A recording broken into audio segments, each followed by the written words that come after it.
You don't want to get any larger than that so that that template will stay in that preview screen and they can see that contents, and it's not going to be where they have to move from the left to the right to see the contents of your email here. This will fit nicely into that person's view screen that they have. You can also put PX here if you want to, but it's not required. So you can just put in that number in that section.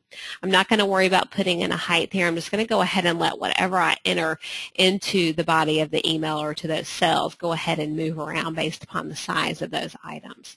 But I am going to go ahead and enter or click this little table caption box here so that I'll have an additional row up at the top that's just going to provide me a space to put that web preview link. So I'm going to go ahead and click that, and then I'm going to hit the insert button or click on that.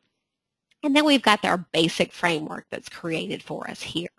So we're going to start with this top caption row here, and this is where I want to insert that web preview link here. So to insert that, there's a couple ways that you can do it. So I'm just going to put not seeing our email.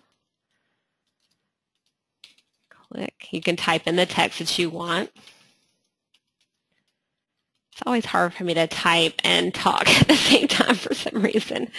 So then you can come back here and actually highlight the text that you want to replace with that link. So since we want them to click here, I'm just going to highlight here, and I'm going to come over to this icon. When you hover over it, it says specialized tokens. So I'm going to go ahead and click on that specialized tokens, and I'm going to scroll down here to where it says web view. So when you click on that, another window is going to pull up here for us to actually put in the text that we want that link to be associated with. So I'm just going to replace that here that I have up there with all caps here, so it'll kind of stand out a little bit more.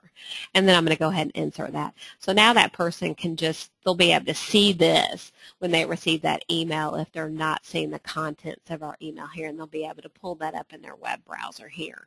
You can also go ahead and type in or just have your cursor flashing where you want it to go, and then go ahead over to your specialized tokens and click the web view section here, and then just type in a whole link. So just a couple ways of doing that. When you insert that whole item here will